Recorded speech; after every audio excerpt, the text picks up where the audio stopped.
There's something deeply unsettling about a place designed for joy that now stands empty.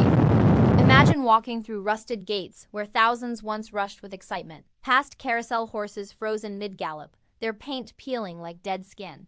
The silence where laughter once echoed. This is the strange world of abandoned amusement parks. And today we re-diving into why these forgotten places haunt us so profoundly and what they reveal about human psychology and our relationship with memories, decay, and time itself. Before we explore the darkness, let me ask you something. Have you ever returned to a place from your childhood only to find it smaller, sadder, somehow wrong? That feeling you experienced is just a glimpse of what abandoned amusement parks trigger in our minds, but amplified 1,000 times. Stay with me, because what psychologists have discovered about our reaction to these spaces will change how you see every abandoned place you encounter. Amusement parks are engineered for one purpose: pure joy. Every detail, from the bright colors to the carefully orchestrated sounds, is designed to create happiness and excitement. These are spaces where adults become children again, where the outside world disappears, where time seems to stop. Psychologists call this liminal space, a threshold between ordinary reality and manufactured fantasy. When you enter a functioning amusement park, you're crossing an invisible boundary into a world of possibility and wonder. But what happens when that world dies? The abandoned amusement park represents something our brains struggle to process: the death of joy itself. This creates what researchers call cognitive dissonance, the mental discomfort we feel when two conflicting ideas exist simultaneously. Your mind knows this place was built for happiness, but your eyes see only decay and emptiness. This contradiction creates an almost physical sensation of wrongness, like a chord played deliberately out of tune.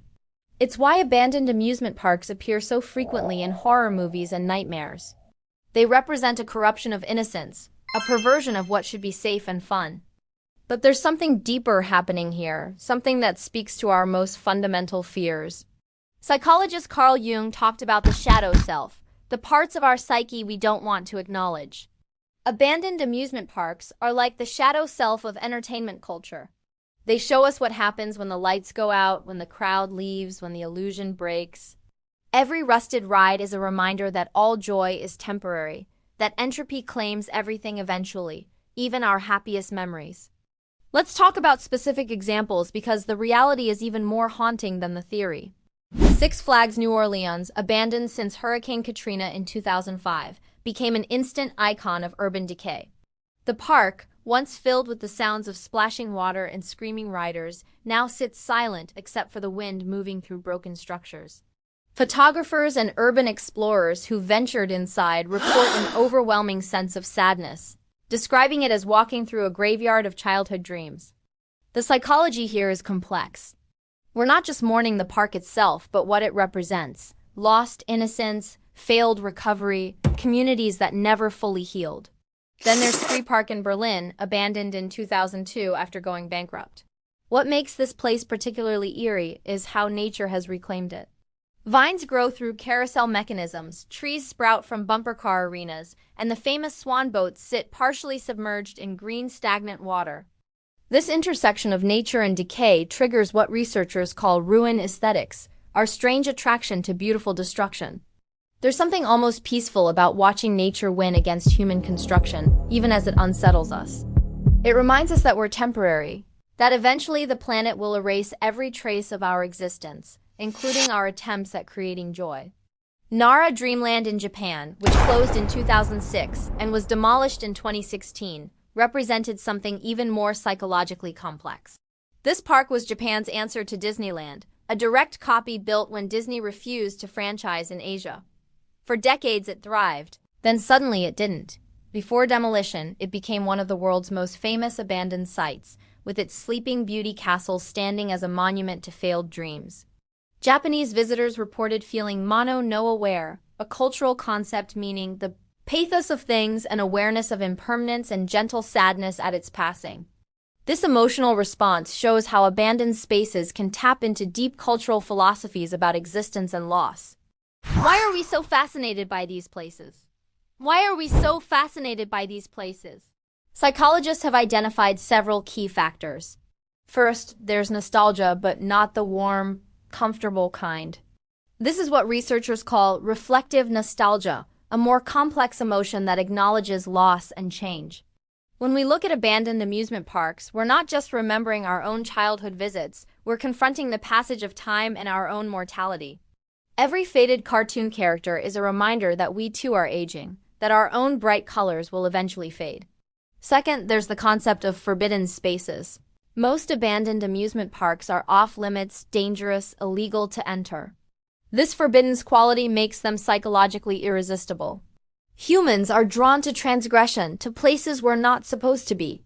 Urban explorers who photograph these sites often describe a rush of adrenaline mixed with melancholy, a complex emotional cocktail that's hard to find elsewhere.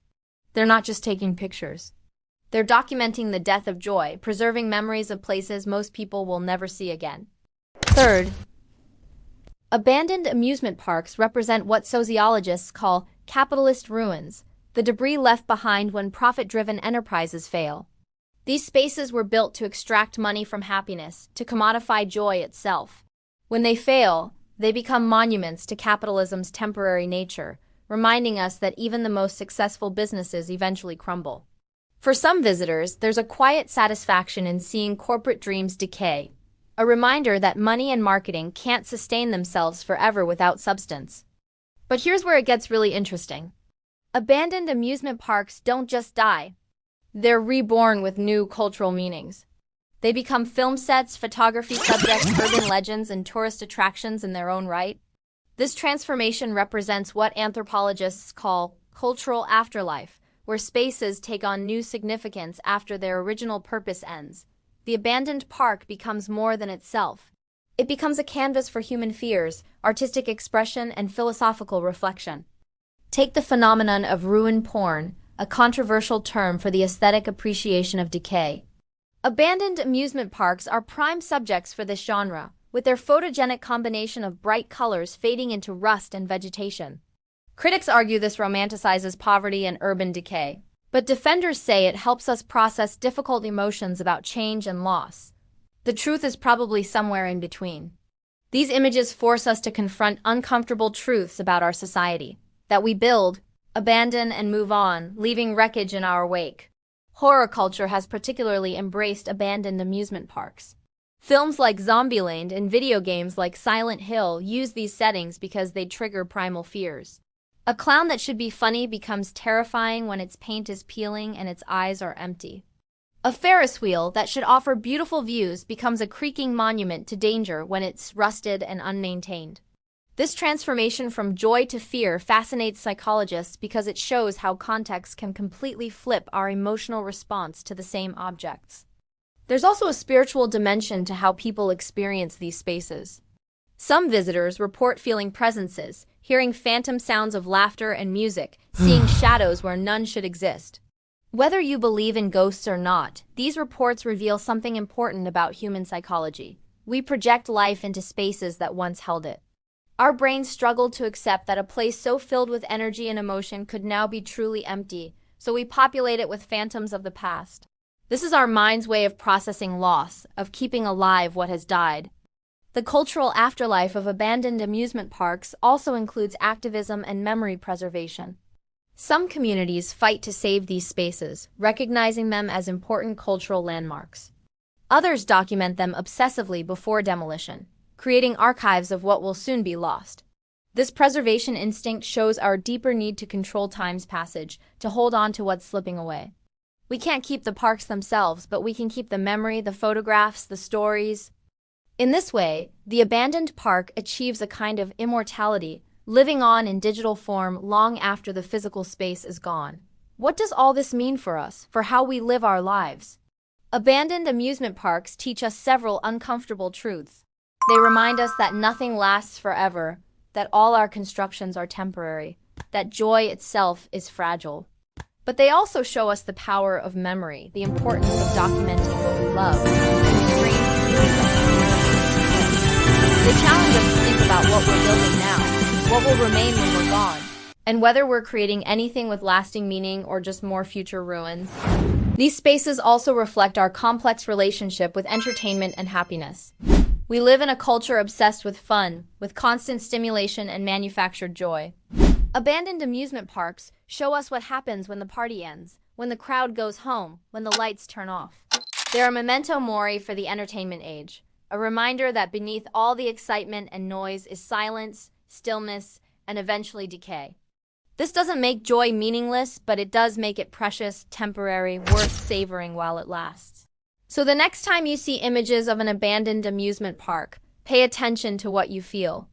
That unsettled sensation, that mixture of sadness and fascination, that's your mind processing deep truths about existence, time, and mortality. These places haunt us because they're mirrors, reflecting back our own impermanence, our own fading colors, our own eventual silence. But they also remind us that we were here, that we built things, that we tried to create joy, even knowing it wouldn't last forever. And maybe that's enough. Maybe the attempt itself is what matters, not whether it endures. The psychology of abandoned amusement parks reveals something profound about being human. We're creatures caught between creation and decay, joy and sadness, memory and forgetting. These spaces hold all these contradictions in perfect, eerie balance. They're temples to a very modern kind of spirituality, one that worships experience over permanence, memories over monuments. And in their silence, they speak volumes about who we are and what we value. So here's my question for you, and I really want to hear your thoughts in the comments below. Have you ever visited an abandoned amusement park or any place designed for happiness that now stands empty? What did it make you feel? How did it change your perspective on joy, time, or memory? Share your experiences because these conversations help us all process these complex emotions together.